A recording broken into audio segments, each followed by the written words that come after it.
अस्सलामुअलैकुम प्यारे दोस्तों, कैसे हैं आप सब। उम्मीद करता हूँ ठीक होंगे।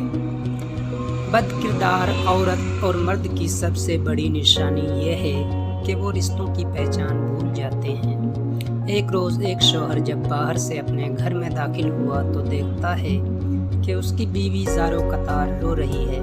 रोने का जब सबब दरियाफ्त किया तो बीवी कहने लगी, हमारे घर के पेड़ पर बैठने वाले परिंदे बसा औकात मुझे बिला शरई हिजाब और बगैर पर्दे के देखते हैं तो मुझे डर लगता है कि कहीं इसमें अल्लाह की मासियत और गुनाह का इर्तिकाब न होता हो, जिसका अगर मुझे एक दिन अल्लाह के सामने हिसाब देना पड़ गया तो मैं क्या जवाब दूंगी। बस यही सोचकर और इसी खौफ से मैं रो रही हूँ। बज़ाहिर इंतहाई नेक और दीनी जज्बात से लबरेज बीवी का ये जवाब सुनकर शौहर बहुत खुश हुआ और उसकी इस दर्जा पाक दामनी पाकीज़गी और जज्बे खुदा तरसी को देखते हुए आलम बेखुदी में फ़ौरन उसका माथा चूमा और उसी वक्त कुल्हाड़ी लेकर घर के पेड़ को काट कर बाहर फेंक दिया। इस वाक़या के एक ही हफ्ता बाद एक रोज़ वह शौहर अपने काम से जल्दी फारिग होकर अपने नॉर्मल वक्त से कुछ पहले ही घर आ गया तो क्या देखता है कि उसकी वही पारसा बीवी अपने आशिक के बाहों में लिपटी हुई सो रही है।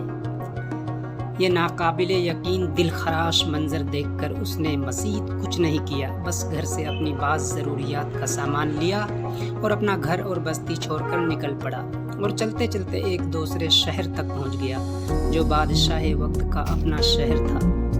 वहाँ देखा कि अमीर शहर के महल के इर्द गिर्द काफ़ी लोग जमा हैं।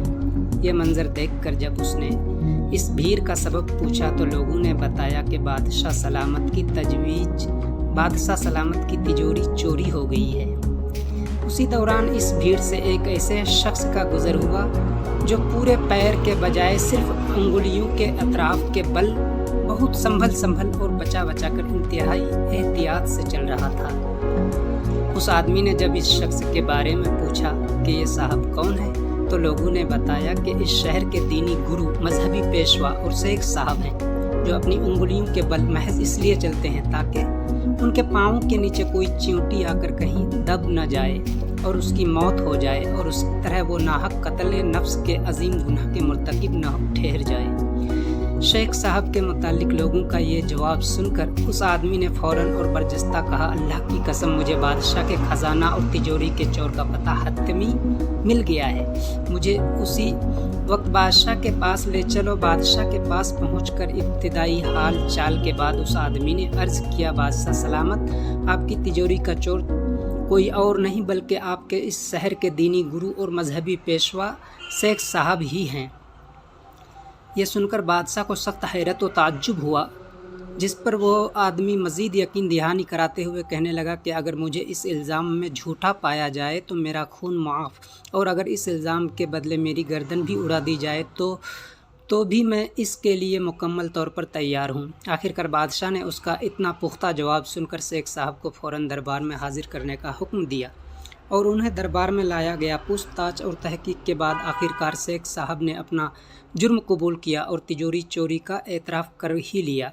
शेख के इस इकरार जुर्म के बाद बादशाह उस शख्स से कहने लगा, तुम ये बताओ कि आखिर तुमको ये कैसे पता चला कि चोर यही शेख साहब हैं, जबकि वो अपनी ज़ाहिरी शक्ल और सूरत और वज़ाकता से इंतहाई नेक, सालेह और पारसा दिखते हैं। बादशाह के इस सवाल का जो कीमती जवाब इस आदमी ने अपने साबिका तजुर्बात की रोशनी में दिया वो जवाब ये था कि जब भी इजहार पारसाई में मुबालिगा आराई हो रही हो और जहाँ भी नेकी और फ़ज़ाइल के बयान में हद से ज़्यादा दिखावा नज़र आए तो आप फ़ौरन समझ लें कि वहाँ ज़रूर किसी बड़े जुर्म और गुनाह को छुपाने की कोशिश हो रही है।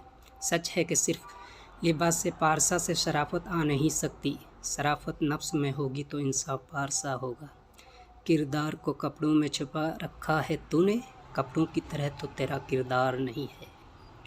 अल्लाह रब्बुल इज़्ज़त हम सबको ज़ाहिर के साथ साथ अपने बातिन को भी संवारने की नेक तौफीक नीज़ हमेशा सच्ची पारसाई और हकीकी तक़वा नसीब फरमाएँ। आमीन या रब्बल आलमीन।